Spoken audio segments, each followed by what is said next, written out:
गति कैसी होती है वह जिनेश्वर भाष्य तुम मुझसे सुनो। दूसरी भाषा में आया है ज्ञान और दर्शन, चारित्र और तप, चार कारणों से युक्त यह मोक्ष का मार्ग। तीसरी गाथा में आया ऐसे मोक्ष के मार्ग पर चलकर आचरण कर जीव सुगति मोक्ष में जाए। सूत्रकार तीर्थकर महावीर कहें कि सूत्रकार कहें, पक्का कह रहे हैं कि ज्ञान दर्शन चारित्र और तप चारों मिलकर के जो मोक्ष का मार्ग बढ़ते हैं उनका आचरण करने वाले मोक्ष जाते। इस अर्थ है कि मोक्ष के मार्ग पर आरूढ़ होने वाला, मोक्ष के मार्ग पर चलने वाला मोक्ष को पा जाए। मार्ग पर चलना, जितना जितना उस मार्ग पर चल जाता है उतना उतना मोक्ष प्राप्त हो गया। जलमान चाहिए, निर्जनमान निर्जरित, व्याख्या प्रगति के सूत्र का पहले ही सूत्र कि जो मोक्ष के मार्ग पर चल पड़ा है वह पहुंच जाए। क्यों? चल पड़ा है वो उस प्रकार का नहीं है कि बीच में रुक जाए। चल पड़ा है कि निरंतर गतिमान है, निरंतर गतिमान। बच्चों की कहानी आपने पढ़ी होगी कि दो प्राणियों में मेले में जाने की प्रतियोगिता चली। एक तो कुलांचे भरने वाला वो मृग और दूसरा कछुआ। दोनों में होड़ क्या थी कि मेले में कौन पहले पहुंचता है। तो निश्चित है जो मृग तो कुलांचे भरने वाला दौड़ने वाला तेजी से, वह जैसे ही दौड़ता है देखा अरे अभी मेरा प्रतियोगी कछुआ ये तो बहुत पीछे है। बगीचा आ गया, थोड़ा विश्राम करने लग गया और वह विश्राम ही कर रहा है और वह कछुआ धीरे धीरे धीरे धीरे धीरे चलते हुए इससे पहले पहुंचे। इसका अर्थ है कि जो गतिमान है बीच में रुकता नहीं है। जो अभी उदाहरण दिया वो बीच में आराम करने लगे नहीं, अविरल गतिमान जो मोक्ष के मार्ग पर चल रहा है तो निश्चित है कि मोक्ष के मार्ग को पा जाएगा, मोक्ष को पा जाएगा। और इसका प्रमाण दे रहा है ये व्याख्या प्रकृति सूत्र का पहले ही सूत्र कि जो मोक्ष के मार्ग पर चल पड़ा है वह पहुंच ही जाएगा। दृष्टांत देते हैं, उसी सूत्र के संदर्भ में दृष्टांत देते हैं। यदि आपके यहाँ पर कोई व्यक्ति आए और पूछे कि अमुक आपके पिताजी कहाँ गए, वो मुंबई गए। अभी नीमच के रेलवे स्टेशन पर ही होंगे, परंतु आप क्या कहते हैं, पर ये क्या कहते हैं, मुंबई गए। मुंबई के स्टेशन के एक स्टेशन पहले तक पहुंच गए हैं, तब क्या कहेंगे, मुंबई गए।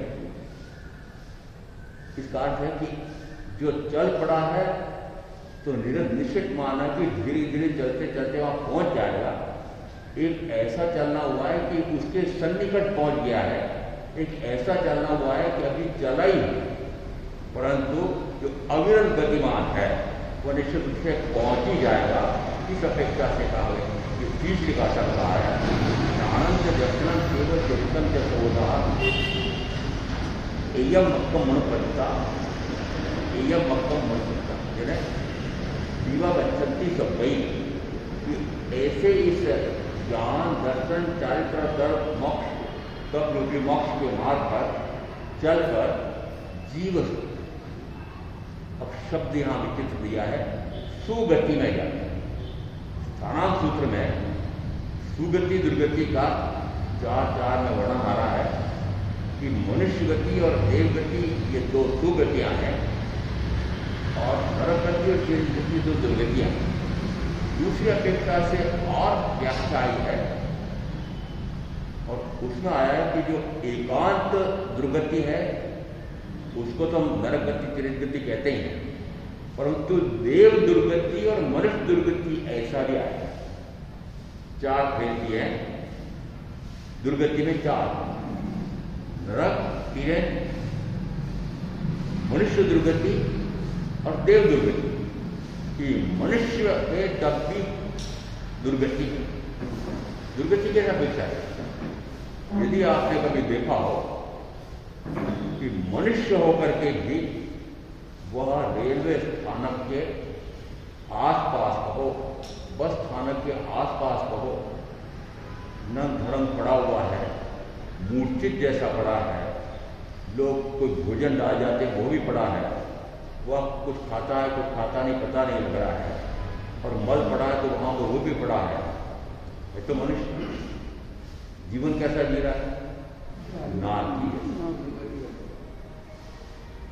मनुष्य तो बना है पर शरीर से अष्टावक्र की तुलना में भी ज्यादा समझना कि कितने शरीर के अंग भंग हो गए हैं, कितना पंगु है।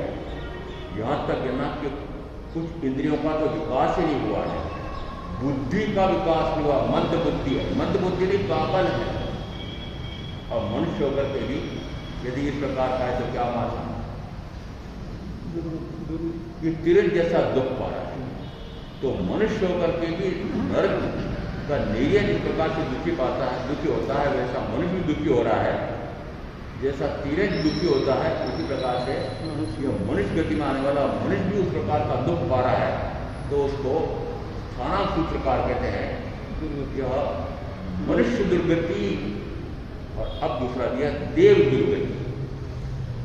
देव गति में क्या सारे देव एक जैसे होते हैं? इंद्र है तो इंद्र के सेवा में कितने प्रकार के देव होते हैं? उनमें कुछ ऐसे दास देव भी होते हैं कि जो इंद्र की या बड़े देव की सेवा चाकरी में रहते हैं। दास देव का अर्थ होता है उनकी दासता करते हैं। कहने के लिए वह विमान में रहता है, वैमानिक देव का सेवक है तो रहेगा कहाँ? किसी ने पूछा आप कहाँ निवास करते हो? मैं राष्ट्रपति भवन में रहता हूँ। राजभवन में कौन रहता है? राष्ट्रपति भवन में तो राष्ट्रपति रहता है, परंतु राष्ट्रपति के उस शौचालय का सफाई करने वाला कर्मचारी वो क्या कह रहा है? राष्ट्रपति भवन। तो रहता तो वह राष्ट्रपति भवन में, पर कार्य कौन सा है? तो रहता तो वह देवलोक में, ऊंचे देवलोक में। ऊंचे देवलोक का इंद्र है, बड़ा देव है, उसकी सेवा में रहता है, तो क्या कहलाएगा? देव दुर्गति। नाम सुना होगा आपने, किल्बिषी देव। व्याख्या प्रकृति सूत्र के 9:33 में 2 अधिकार आए, उसमें किल्बिषी कैसे बनते कि यदि तीर्थंकर परमात्मा की वाणी में जरा सी भी शंका रह जाए, मिथ्यात्व का अंश रह जाए, और चाहे वह संयम साधना कितनी उत्कृष्ट करे, तो संयम साधना की उत्कृष्ट के कारण से वह देव तो बनता है, और वह किल्बिषी देव बनता है। काले मुंह वाला दास देव, इसका अर्थ है कि देव बन करके भी दुर्गति। ज्ञाता धर्म कथा में उल्लेख आता है, उसमें 2 देवियों को इंद्र ने उस समुद्र की सफाई करने के लिए नियुक्त किया, जिनका देव रक्षित द्वारा अध्ययन आया। इसका अर्थ है कि देव गति में जाकर के देव बनने वाला भी दुर्गति में जाता है। दुर्गति है। नरक के नेरियों को दुखी करने वाला कौन होता है? 3 आदमियों तक कौन होते हैं? परमाधामी को हल्ला करो, परमाधामी शब्द का विच्छेद करो, संधि विच्छेद। परम अधम देव, परम अधम, अधम है ना नीच, नीच देव। और नीच देव कैसे हुआ? क्या उसने नरगति का बंद किया है? बंद तो देवगति का, देव बना है। परंतु वह निरंतर नेरियों को दुखी करने के लिए स्वयं नरक में जा रहा है। जाता का नरक में जा, क्या नरक गति के मानते हो? नहीं। और देखो स्वयं वह नरक गति में जाकर उस नरक गति के 10 प्रकार के क्षेत्र दुख है वे भी उठाता है, और उन नेरियों को दुखी करके स्वयं भी दुखी हो रहा है, क्योंकि नरक के दुख तो उसमें होंगे उसको भी। इसका अर्थ है कि वस्तुतः वह देव बनते हुए भी इस प्रकार से जो दुख उठाने वाला देव है, व्यंतर वाण में अंतर देव, कि जितने नीची जाति के देव हैं वे सम्यक रहित देश विरति या सर्ववृत्ति संयम की साधना करने वाले शुभ से पुण्य का बंध करके और देव गति में तो चले जाते हैं, परंतु मिथ्यात्व के कारण हो या और कई कारण हो सकते हैं, उस कारण से वे मनुष्य बन करके भी तिर्यंत या नरक जैसा दुख उठाते हैं। देव बन करके भी वे अत्यंत दुखी रहते हैं, दास्ता करते हैं बड़े देवों की, इंद्र की। इस अपेक्षा से स्थानांतरित प्रकार कहते हैं 4 प्रकार की गतियां हैं।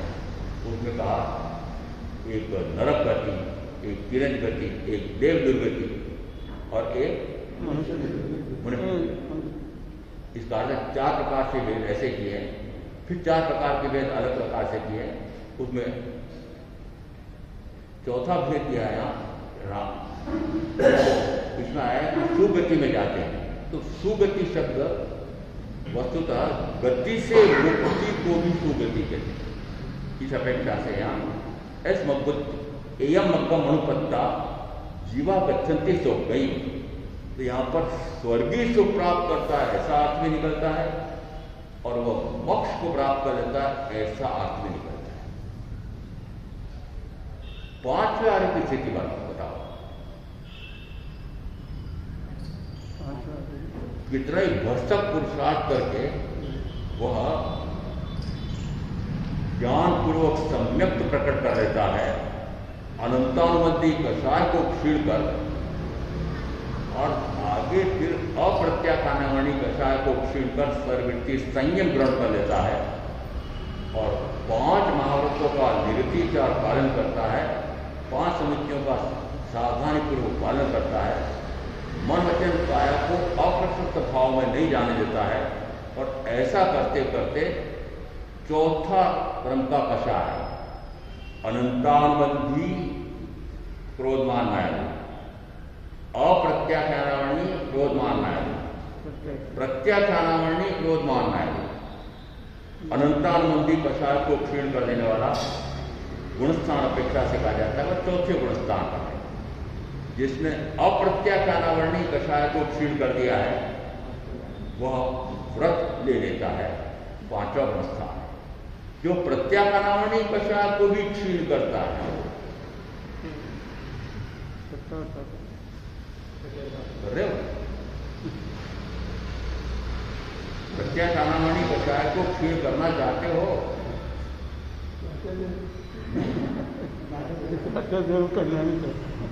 प्रत्याख्यानावरणी कषाय को क्षीण करने वाला वह सर्ववृत्ति संयम लेना। सर्ववृत्ति संयम लेना और प्रत्याख्यानावरणी कषाय क्षीण करता, ऐसा नहीं, उल्टा नहीं करना।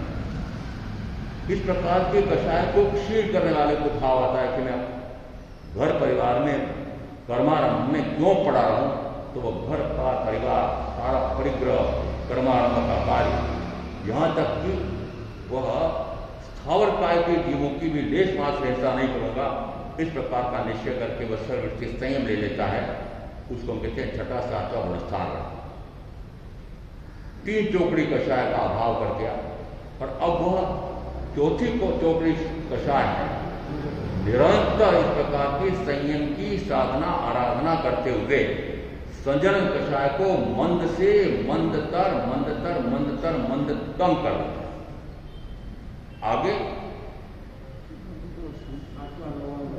आगे नहीं हो सकता। क्यों नहीं हो सकता? कि 5वें आर्य में संभव नहीं। तो आर्य का काल का महत्व है क्या? काल तो बेचारा कुछ नहीं करता, कल काल तो काल कुछ नहीं करता।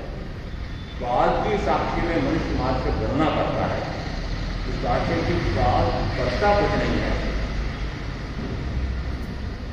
इस अपेक्षा से काल पके तो सिद्ध हों,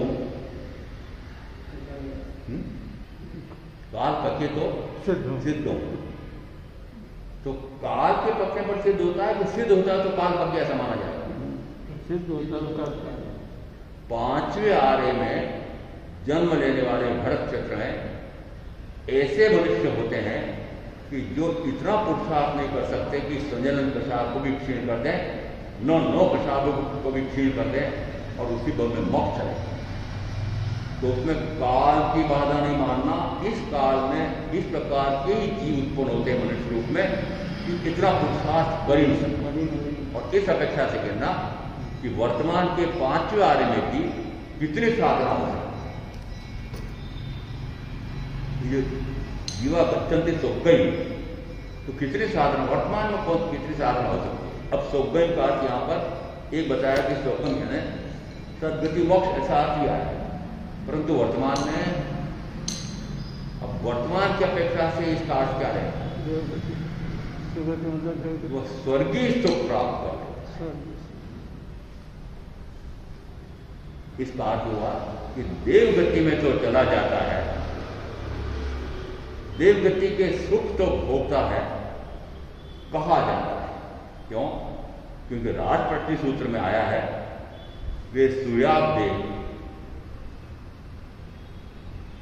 देव गति के उन सुखों को भोग रहे थे।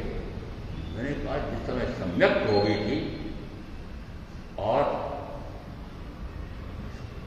देश विरति संयम ले लिया था, श्रावक हो गए थे, तब भी वे भोगों में रुचि नहीं रखते थे, राजकाज में रुचि नहीं रखते थे। क्यों?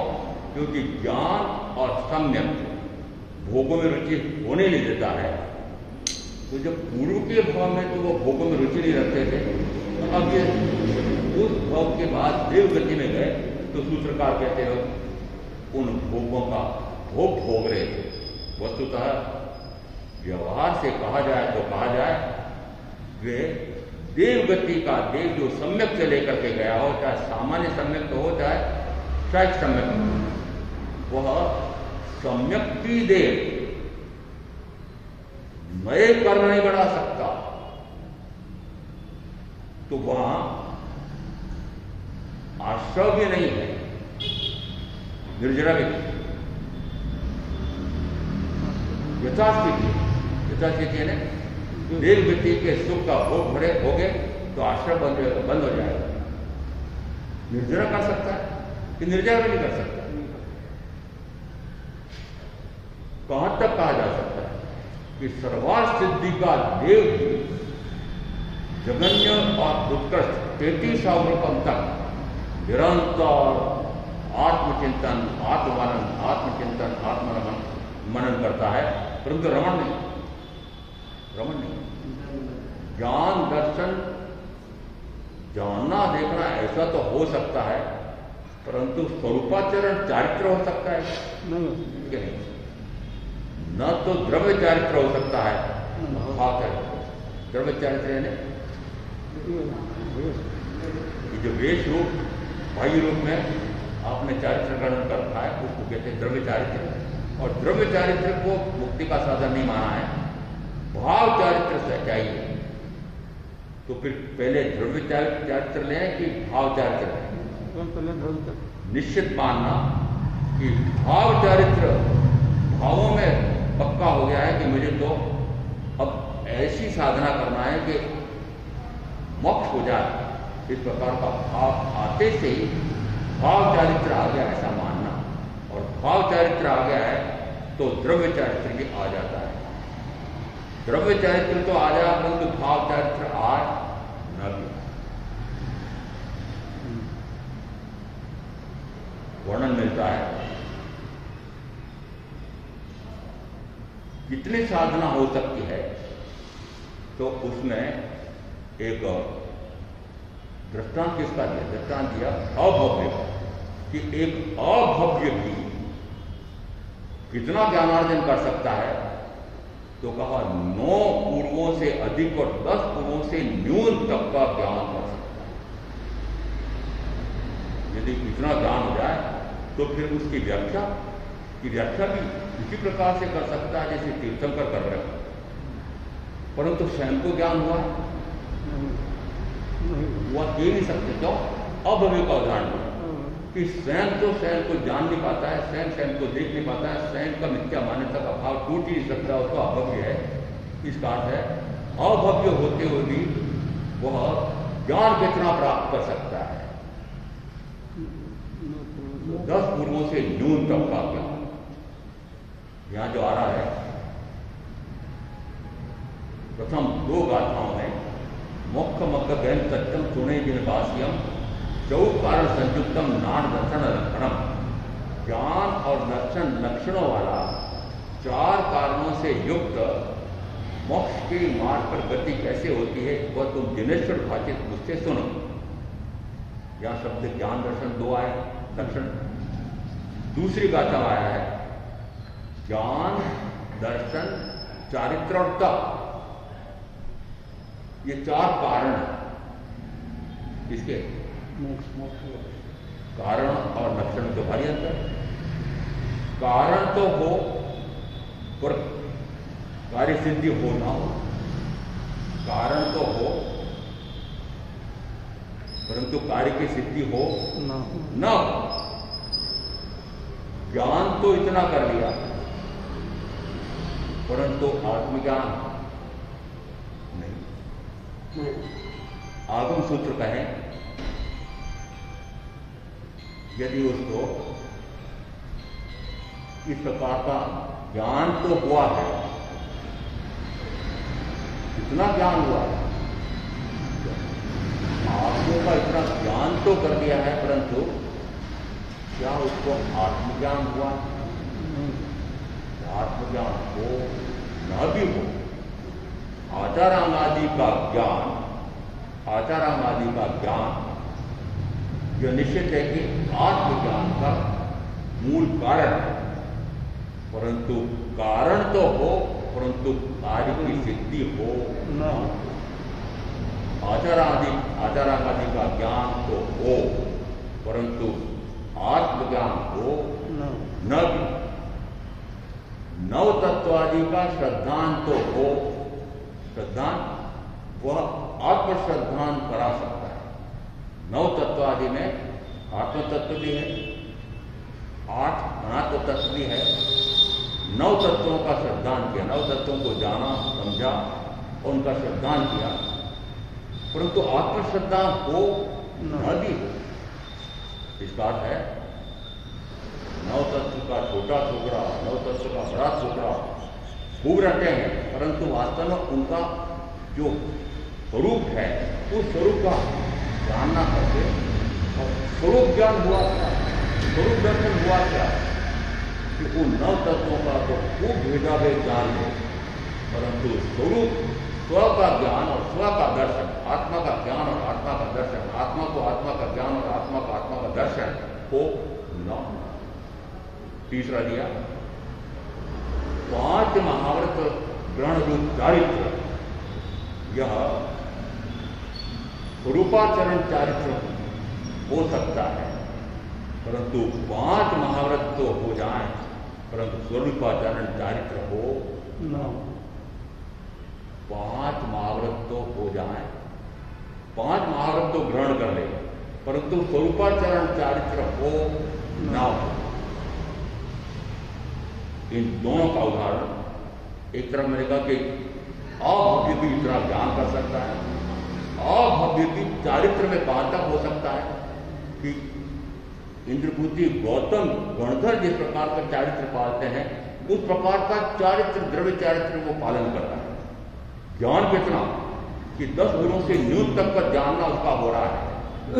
इसका अर्थ है कि दोनों इस प्रकार से होते हुए नाम किया जाए उसका अब। और अब इसको समझाने के लिए, समझने के लिए हमारे यहाँ दृष्टांत कथानक रूप में आए। राजा को, मंत्री को, उससे मुझे मतलब नहीं है। स्वप्न आया स्वप्न में देखा कि आगे आगे एक सुअर चल रहा है और पीछे 500 हाथी चल रहे हैं। कुछ अर्थ समझ नहीं आया। दूसरे दिन देखा कि नगर में एक आचार्य आए हैं और उनके 500 शिष्य उनके पीछे पीछे चल रहे हैं। उनका स्वप्न होना चाहिए, यही होना चाहिए।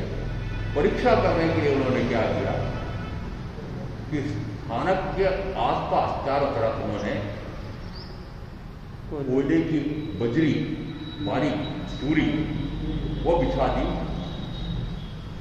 और रात्रि में वे साधु मात्रा परखने के लिए बाहर निकलते हैं। देखते हैं चारों तरफ कि मकोड़ियों के जाले के जाले बिल के बिल निकले दिखते हैं। इतने मकोड़े चारों तरफ हो रहे हैं। वापस आए, फिर कुछ दूसरे और गए, वो भी वापस आए। गुरु ने पूछा कि बात क्या है? थोड़ी देर बाहर में परखने जाए तो जाए कहां पर कि चारों तरफ मकोड़े के ऐसे बिल निकल करके आ गए हैं। गुरु बाहर निकलते हैं, दबादब चलते हैं। कहाँ है मकोड़े? राजा ने समझ लिया कि आप, राजा ने क्या समझा कि स्वप्न मेरा बिल्कुल सही है कि अभव्य इसका अर्थ है कि यह मिथ्यात्व है, परंतु आचार्य इसका अर्थ है कि अभव्य होते हुए भी, मिथ्यात्व होते हुए भी क्या हो सकता है? आचार्य हो सकता है। और आचार्य है तो निश्चित मानना कि 5 महाव्रतों का पालन भी निरतिचार करता है, 5 समितियों का पालन भी निरतिचार करता है। मन वचन काया को इतना अंकुश में रखता है कि अप्रशस्त भाव में न जाने। ऐसा होते हुए भी अभव्य है। इसका अर्थ है कि स्वयं को स्वयं का ज्ञान और स्वयं को स्वयं का भान नहीं हुआ है। इसका अर्थ है कि मूल कौन सा, महत्व किसका है? ये महत्व है स्वयं को स्वयं का ज्ञान होना चाहिए, स्वयं को स्वयं का दर्शन होना चाहिए, स्वयं की मिथ्या मान्यता कटनी चाहिए। प्रज्ञापना सूत्र में कर्म बंध की प्रक्रिया, प्रज्ञापना सूत्र में 23वां कर्म बंध पद, क्रम देखना। ज्ञानावरणीय कर्म का जब उदय आता है उसी समय दर्शनावरणीय कर्म का भी उदय आता है। जिस समय ज्ञानावरणीय दर्शनावरणीय कर्म का उदय आता है उसी समय मोहनी कर्म का प्रथम भेद, दर्शन मोहनी कर्म का भी उदय आता है। और सर्वजीव अपेक्षा मिथ्या भ्रमणा में पड़ जाता है। मिथ्या भ्रमण का अर्थ है कि विमोहित हो जाता है, भ्रम हो जाता है। भ्रम किसके बारे में? अपने ही स्वयं के बारे में भ्रम कि मैं जीव हूं या जीव, मैं आत्मा हूं कि शरीर। कभी लगता है मैं आत्मा हूं, कभी लगता है मैं शरीर हूं। भ्रम में पड़ रहा है, निश्चय नहीं कर पा रहा दूसरे अपेक्षा से कि उसको आत्मा को ज्ञान और भान होता ही नहीं। इसका अर्थ है कि मूल क्या है? मूल है कि आत्मा का ज्ञान और भान हो।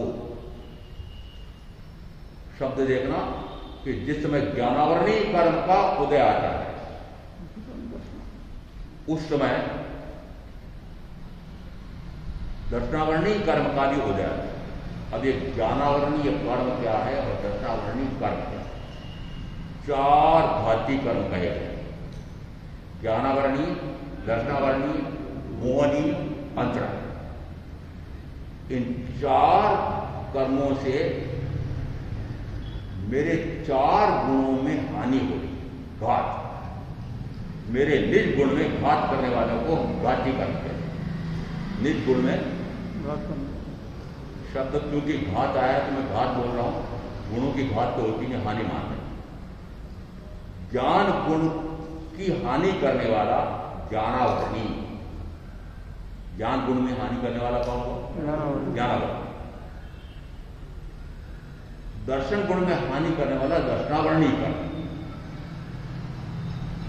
मेरे ज्ञान गुण पर आवरण पड़ा है, उसको नाम दिया ज्ञानावरण। और अब मैं पूछूं वो ज्ञान गुण पर आवरण डाला किसने? और उसका उत्तर दो तो फिर पूछूंगा कि कैसे डाला?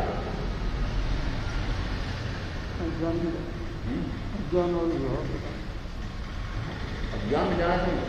ज्ञानावली कर्म का जो बंद पड़ा है, ज्ञान पर आवरण आया है, दर्शन गुण पर आवरण आया है, तो वो आवरण कैसे आया? ज्ञान मेरा स्वयं का गुण है। और तीर्थंकर महावीर ऐसे हैं कि ये मानते हैं कि ज्ञान स्व का भी प्रकाश करता है और पर का भी प्रकाश करता है। दार्शनिकों में मतभेद है, भारत के दार्शनिकों में भी और विश्व के दार्शनिकों में। कुछ दार्शनिक ऐसा मानते हैं कि ज्ञान से अपने को तो जान सकता है, पराये को नहीं जान सकता। कुछ ऐसा मानते हैं कि पर को तो जान सकता है ज्ञान, पर स्व को नहीं जान सकता। महावीर कहते हैं ज्ञान गुण स्व पर प्रकाशक, ज्ञान गुण स्व पर प्रकाशक, कि स्वयं को भी प्रकाशित करता है और पर को भी प्रकाशित करता है। यानी स्वयं को जानना चाहता है, देखना चाहता है तो जान सकता है, देख सकता है।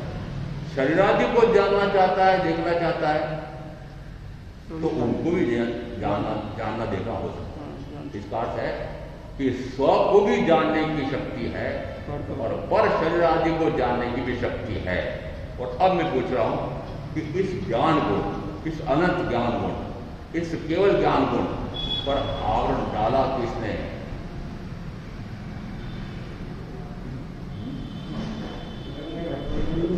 कर्म को दोष देते इसलिए पूछ रहा हूं। ज्ञानावली कर्म मेरे हिसाब का इस प्रकार से उदय में आ रहा है, मैं क्या करूं?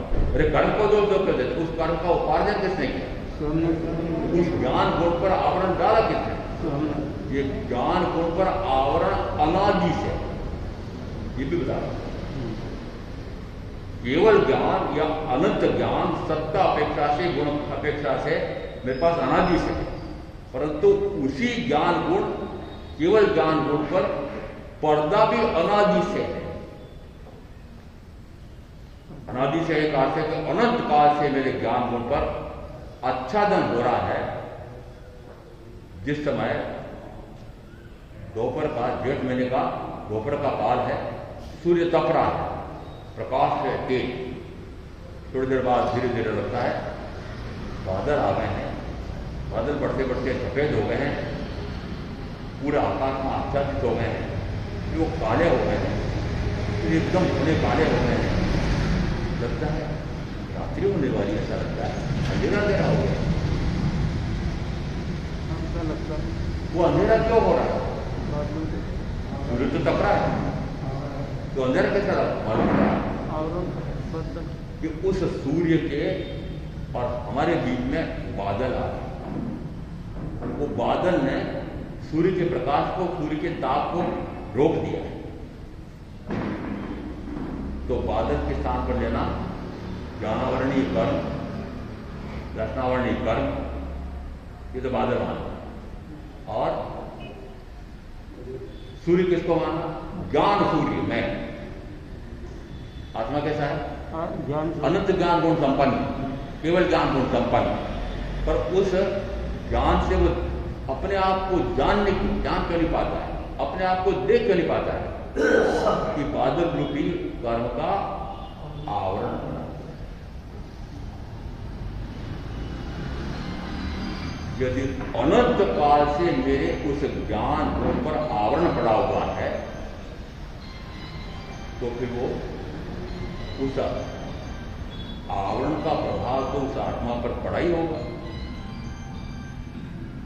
महानगर हो, राजधानी हो, किसी बड़े नेता का व्यवसाय हो गया था, लोगों ने सोचा कि उसकी एक बहुत बड़ी अच्छी मूर्ति बना करके अमुक चौराहे पर लगाना है।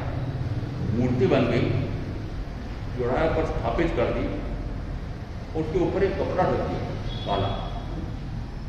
अब उस काले कपड़े पर निरंतर धूप भी पड़ रही है, बरसात भी होती होगी, सारा कुछ होता है, परंतु आने जाने वाले तो सोचते किसकी मूर्ति, किसकी मूर्ति? कुछ पता नहीं किसकी मूर्ति, क्यों उनका लोग देने आ रहा किसकी मूर्ति, आवरण पड़ा हुआ। जैसे उन नेता से भी बड़ा नेता आज का कोई आ जाए और वह बटन दबाता है और वह आवरण हटता है, तो एक संकोचपूर्ण प्रस्तर संगमरमर की नेता की मूर्ति दिखाई देगी। जानने का आज क्या निकला कि उस मूर्ति पर पड़ा हुआ काला पर्दा हटा तो मूर्ति के दर्शन हो।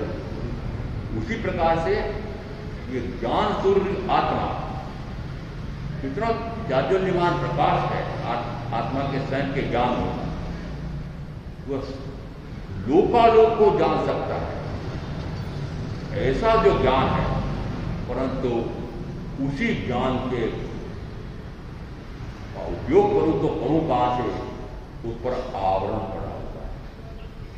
आवरण अनादि से है, आवरण अनादि से भी डाला होगा तो कभी भी डालो। आज की अपेक्षा से कहता हूं मैं कि आवरण कौन डालता है, स्वयं। क्या मानना, स्वयं क्या करता हूं, अपने को तो अपना जानता नहीं हूं और शरीर आदि परायों को अपना जानता। आना तो बोलो, अपने को जानते हो, किसको जानते हो, किसको जानते हो। मुझे बताया कि एक कोठी बना करके एक बेटों को दे दी, एक कोठी बनाकर अमुक बेटों को दे दी। ऐसे जाओ में चोपड़ा जी थे, 6 बेटे थे, मतलब सबके लिए मैंने मकान बना दिए हैं। एक छोटे बेटे के लिए, सबसे छोटे के लिए मकान बनाया नहीं। तो मुझे दूर से उनका भवन उतर रहा था, मैं उंगली से इशारा करके बताया कि एक अमुक को दिख रहा है, वो भूखंड खरीदा मैंने, वो छठे बेटे के लिए भवन बना रहा। मैंने पूछा कि अपना भवन कब बनाओ, ये सब अपने ही हैं, ये सब अपने ही। लक्ष्मी अने अधिकार उठता शु वधु चेतो को शु कुटुंब के परिवार के वधवा को नय करो, वधवा पणु संसार नो नर देह ने हारी दो, एनो विचार नहीं एक कदम है। वो पुण्य कह रहा पुण्य में महात्मा गांधी को एक स्टोन बड़ा अच्छा लगता था कि मुझे इतना अमूल्य मनुष्य भाव मिला है, पर मनुष्य भाव मिला तो उसके बाद मैंने किया क्या, उसका लेखा इसमें आया है। वो पुण्य केरा पुण्य थी शुभ देह मानव मुझे तो हे हरि भव चक्र में आटो नहीं लेके चलियो, सुख प्राप्त करता सुख प्रदेश देश के लक्ष्य लो, क्षण क्षण भयंकर भाव मरने पार हो कहा हो राशि, क्षण क्षण भयंकर भाव मरने। 2 प्रकार के मरण प्रत्येक क्षण में हो रहे हैं। एक द्रव्य मरण, द्रव्य मरण किसको कहते हैं, शरीर की मृत्यु। प्रत्येक क्षण मृत्यु हो रही है। जितना आयुष्काल पूर्व के हम वादा था, वो जो एक क्षण बीता उतना आयु चला गया तो मर गया, वो क्षण से समाप्त हो गया। क्षण क्षण भयंकर भाव मरने, और उस प्रत्येक क्षण में भाव मरण भी हो रहा है। भाव मरण किसको कहते हैं कि निरंतर अज्ञान में और दर्शन में मिथ्यात्व में पढ़ करके, मिथ्या मुहादी करके और निरंतर कर्म का आश्रय बंद हो रहा, उसको नाम दिया भाव मरण। क्षण क्षण भयंकर भाव मरने का और आती रहो, लक्ष्मी आया अधिकार बदता शु वधु के तो को।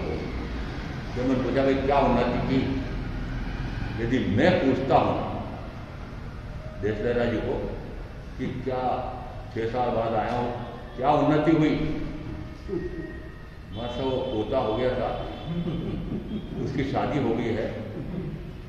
लक्ष्मी अने अधिकार बदता शु वधु के तो को। क्या वर्णन किया इन्होंने, क्या वर्णन करके आप ये काम मेरे अच्छे हो गए हैं। लक्ष्मी बढ़ गई, पद प्रतिष्ठा अधिकार बढ़ गया, कुटुंब बढ़ गया, तीन पीढ़ी, चार पीढ़ी लक्ष्मी अने अधिकार बदलता शू अद्भुत हेतु कहो, शू कुटुंब के परिवार में धनवा नए ग्रह, ये जो वृत्ति हुई है इसको अपनी वृत्ति हुई है ऐसा मत मानना।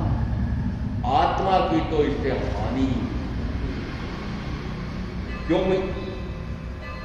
ये जो वृद्धि हुई है, ये जो विकास हुआ है, मैंने माना मेरा विकास हुआ, मेरी वृद्धि हुई, अरे मेरा कहा हुआ, दूसरा धन बढ़ गया, दूसरा वैभव बढ़ गया, इतनी कोटियां बढ़ गई, दूसरा कारखाना बड़ा हो गया, व्यापार में इतनी वृद्धि हो गई, धन वैभव इतना बढ़ गया। अरे इस बढ़ने से क्या लाभ हुआ? ये जो बड़ा है, जितना जो बड़ा है उसके लिए ज्ञानी कहते हैं हीरे पन्ने मानक मोती जो भी आपने इकट्ठे कर रखे हो, ज्ञानी की दृष्टि में ऊंची जाति के कंकर है।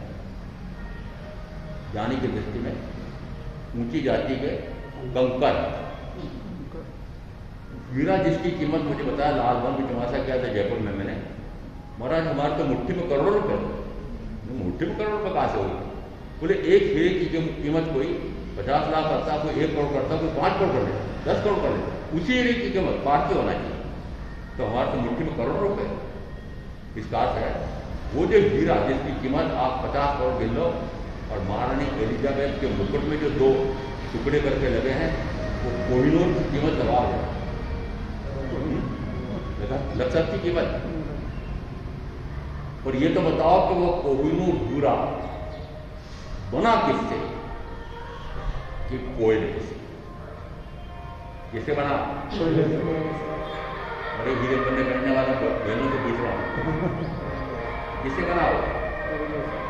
करोड़ों अरबों खरबों वर्ष में निरंतर पर्याय परिवर्तन होते होते होते वही कोयला हीरा। इस अपेक्षा से मानना और दूसरी अपेक्षा से मानना, समभावो सामान्यम कण कंकण सत्यम की विशुद्धि दिव्य सज्जन उत्तम उच्च प्रवृत्ति पारंच। समभावो सामान्य कि समभाव ही सामायिक है, तो समभाव के दृष्टांत देकर समझाया। तृण और कंचन में, शत्रु और मित्र में समान भाव है, तो तृण को भी और कंचन को भी समान दृष्टि से देखता है। कंचन की कीमत तो 50, 60, 70 हजार रुपये एक तोला होगी, और तिनके की कीमत 5-25 साल पहले तो मैं कह सकता हूँ तिनके की कीमत है। आज तो तिनका भूषा भी 9 रुपये का, परंतु 9 रुपये किलो की तुलना में 50 हजार रुपये का एक तोला सोना आपकी दृष्टि में दोनों अंतर है। मेरी दृष्टि में दोनों खुदगल है, मेरी दृष्टि में दोनों खुदगल है। इसका अर्थ है कि ज्ञानी की दृष्टि अलग होती है, अज्ञानी की दृष्टि अलग होती है। अपने आप के ज्ञान गुण से अपने आप को तो जाना नहीं, और उसी ज्ञान गुण से शरीर आदि परय को अपना जाना, ज्ञान गुण पर आवरण। क्या हुआ? ज्ञान गुण पर आवरण।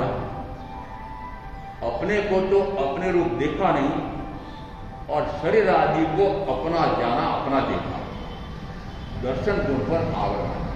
ज्ञानावरणी का पड़ गया, दर्शनावरणी का पड़ गया। ये कर्म को बढ़ाना घटाना, कर्म का आश्रय और बंद करना मेरे हाथ, कर्म का संवर और निर्जर करना मेरे हाथ।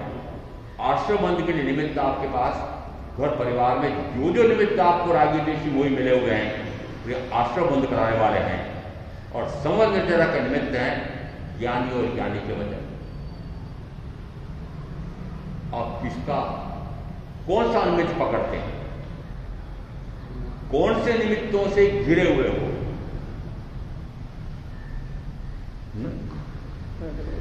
अरे घर परिवार में आप जो बैठे हुए हो, कौन से निमित्त मिल रहे हैं आप? निरंतर राग या द्वेष या क्रोध या मान या माया या लोभ या पांच रति या अरति, हिंसा, झूठ, चोरी, मैथुन, परिग्रह, ये सारे विकार के भाव बनाने वाले आपके आसपास घिरे पड़े हैं। आपने पाल रखे? आपने आस्तीन के सांप आपने खुद ने पाल रखे हैं। वो सांप क्यों कहा मैंने? इन परिजनों को सांप क्यों कहा? तो सांप कहने का कारण भी है, आपको तो पता नहीं है, सांप नेवले में कहते जन्मजात वैर होता है, जन्मजात वैर होता है। यदि नेवला सांप को देख ले, सांप नेवले को देख ले, तो एक दूसरे के ऊपर टूट मार डालो, इस प्रकार का उनका लड़ाई का भाव है। जिस समय सांप और नेवले में लड़ाई होती है, कहते हैं नेवला को दीपा काटता है, ऐसा दीपा काटता है तो बेचारा सर क्या करेगा, और वो काटता है। सांप काटते तो क्या होगा? मूर्छा। जैसे ही नेवले और सांप की लड़ाई में नेवले ने दीपा काटा सांप को, सांप ने प्रत्युत्तर में वापस नेवले को काटा। नेवले को काटते ही नेवले को लगा मूर्छा आ रही, वो लड़ाई छोड़कर के भाग गया। और झाड़ियों में जाकर के उसे पता है एक नार्वेल नाम की कोई जड़ी बूटी होती है, वह सूंघ करके आता है, मूर्छा तोड़ आता है और फिर लड़ता है। वो फिर इतनी तेजी से आक्रमण करता है कि वो सांप के टुकड़े टुकड़े कर देता है। ये सांप कौन और नेवला कौन?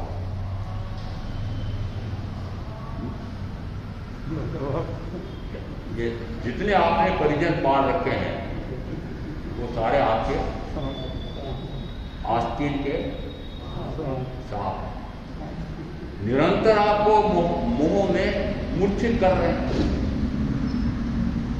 मुंह में मूर्छित कौन कर रहा है? मूर्छा। अभी मूर्छा का दृष्टांत किया ना कि जब सांप काटता है तो नेवले को मूर्छा आती है।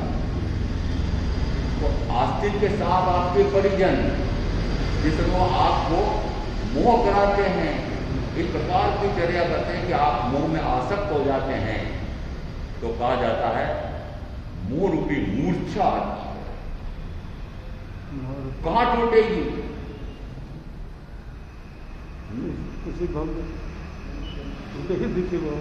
और वो जड़ी बूटी जिससे मूर्छा टूटती है, ये ममता मूर्छा जो आपके घरों में परिजनों के माध्यम से ममता मूर्छा हो रही है, तो ममता मूर्छा टूटेगी किससे? कि तीर्थंकर की वाणी सदगुरु का योग वचन। यहाँ आओगे तो उस वाणी से वह जो मोह मूर्छित होकर के आए थे, वो मोह मूर्छा मर। यहाँ मोह तोड़ने के आते हो कि मोह जोड़ने के आते हो? तोड़ने के आते हो। और घर में जाते हो तब सब जोड़ो मतलब घर में जाते हो तो मोह करते हैं, यहाँ आते तो मोह टूटता है। तो मैं कहता हूँ इसको कि गंगा गंगादास गटर के गटरदास। यहाँ आए तो थोड़ी शुद्धि की और फिर वापस गए घर में तो 5 इंद्रियों के भोगों की गटर, तो गटरदास। निरंतर जो आपको निमित्त मिल रहे हैं वो आपको ये चारों भांति कर्म, 8 कर्मों का बंद करा रहे हैं। निमित्त कौन है? निमित्त आप परिजनों में से एक परिजन दूसरे परिजन के लिए, दूसरा परिजन पहले परिजन के लिए, दोनों एक दूसरे को कर्म बना रहे हैं, दोनों एक दूसरे को मोह मूर्छित कर रहे हैं, दोनों एक दूसरे के प्रति राग द्वेष कर रहे हैं, प्रसाद के निमित्त बन रहे हैं। इसका अर्थ है कि कोई एक दोषी नहीं है, एक दूसरे के प्रति दूसरा पहले के प्रति। इस प्रकार से ये विकार का भाव करा करके ये सारे आप मिलकर के कर्म का आश्रय बंद कर रहे हैं।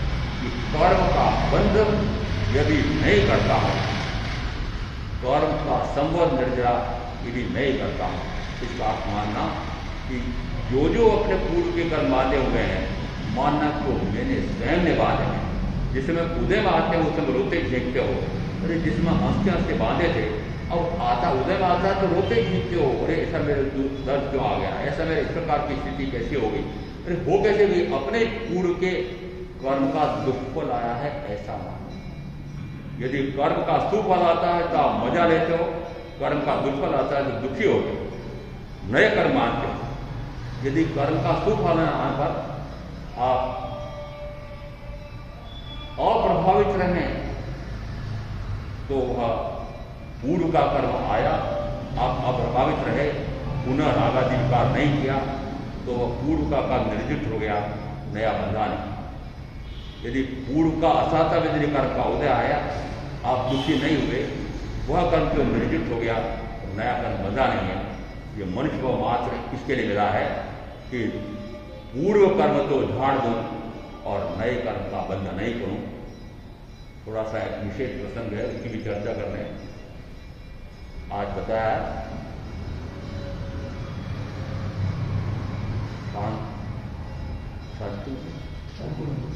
और विशेषण मुझे बतानी हो, शांत क्रांति साधु मार्ग की समय सब कुछ नया नाम देकर के, और आचार्य नाने से अलग हुए 5 संत, 4 बाद में और 9 संत। उनमें से प्रमुख है ज्ञानचंद्र जी महाराज साहब, शांति मुनि जी महाराज। शांति मुनि जी महाराज साहब आगमों के विशेषज्ञ थे। कितने प्रकार के आगमों का उन्होंने विश्लेषण किया है, विवेचन किया है, और एक ने अनेक ग्रंथों की रचना हुई है। उनके प्रवचनों से रचना करने का करते करते कितने ग्रंथ छपे हैं। जीर्ण धम्मो बड़ा प्रसिद्ध ग्रंथ कहा जाता है, आचार्य नाने का है, परंतु उनका मूल लेखन पहले शांति मुनि जी महाराज साहब ने किया था, और फिर अंतिम रूप आचार्य नाने ने दिया था। तो जीर्ण धम्मो बड़ा प्रसिद्ध ग्रंथ माना जाता है, तत्व ज्ञान से भरा पड़ा है। उस ग्रंथ के रचनाकार वदेश के जन्मे हुए और आचार्य नानेश के पट के शिष्य बने हुए। उस समय ऐसा माना जाता था कि संभव है कि अगले आचार्य यही हैं। अब मुझे उसमें नहीं जाना है अभी, मात्र मुझे ये कहना है कि ऐसे ज्ञान के, विशिष्ट ज्ञान के धारक शांति मुनि जी महाराज साहब का पद संख्या देवलोक गमन हुआ है, और आज क्या अंतिम क्रिया होने वाली है। हम उनके गुणों का स्मरण करते हैं और गुणगान करते हैं, और 4 लुगस का ध्यान करके और उनको श्रद्धांजलि अर्पित करना है।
उनके बारे में विशिष्ट प्रकार से गुणगान करने वाला कोई विशिष्ट व्यक्ति हो तो अपने भाव व्यक्त कर सकते।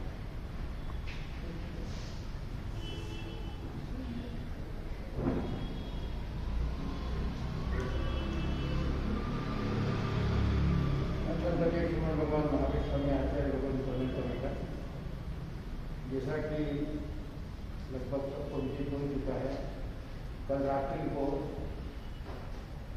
लगभग 11:30 के लगभग समाचार मिला। यहाँ भी जमा सब आगे थे। समाचार मिला कि महाश्वेत श्रेष्ठ शांति मुनि महाराज साहब का देवलोकगमन हो गया। जीवन से ऊपर भी उनकी बड़ी कृपा थी। 2017 का चतुर्मास शांति मुनि महाराज साहब का जीवन में हुआ। ऐतिहासिक चतुर्मास हुआ। 4 महीने तक उनके आने का संजय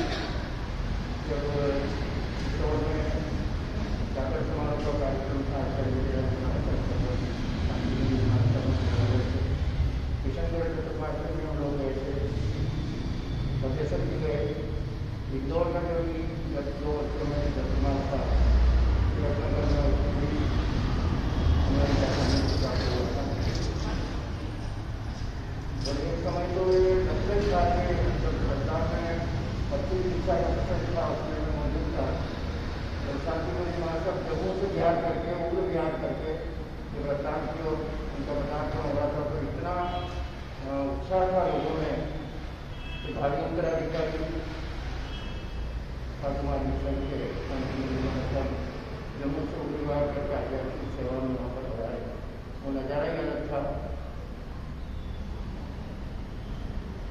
जैसा कि बुजुर्गों ने फरमाया, कई उनकी किताबें और तीन धर्मों जो ग्रंथ है आपका जाने का उसका पूरा संपादन शांतिमणि महाराज साहब ने किया हुआ है। इसके अलावा जो अन्य किताबें भी मेरे पास दी हुई थी किताबें यहाँ के विशिष्ट गुरु के पास थे और बड़ा सरल भाषा में उनका प्रवचन हम लोगों ने यहाँ पर सुने, बड़ा बड़ा दुख हुआ। संघ के अंदर एक अपूर्ण क्षति हुई, हम सब उनके गुणों का सम्मान करते हुए उनको भाव श्रद्धा समर्पण करते हैं। ईश्वर से ईश्वर प्रभु से प्रार्थना उनको अपने लक्ष्य में महात्मा पहुँचे को प्राप्त करें।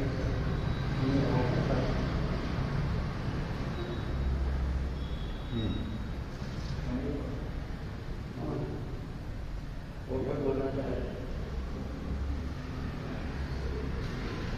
4 बजे अजमेर से उनकी टूर आज 4 बजे निकाली जाएगी। अजमेर में जुड़ो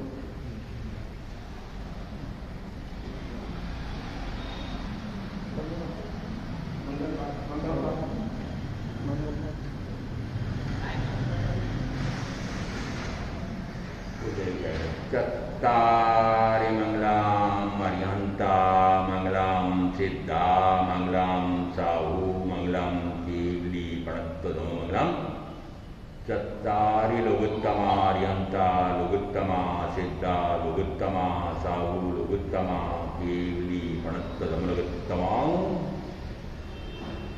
चत्तारि सनपवज्जामि अर्यन्ते सनपवज्जामि सिद्धे सनपवज्जामि साहू सनपवज्जामि केवली प्रणतम धम्मम शरणपवज्जामि 4 मंगले 4 उत्तम 4 चरणा और चरणा नहीं कोई जो भव्य प्राणी याद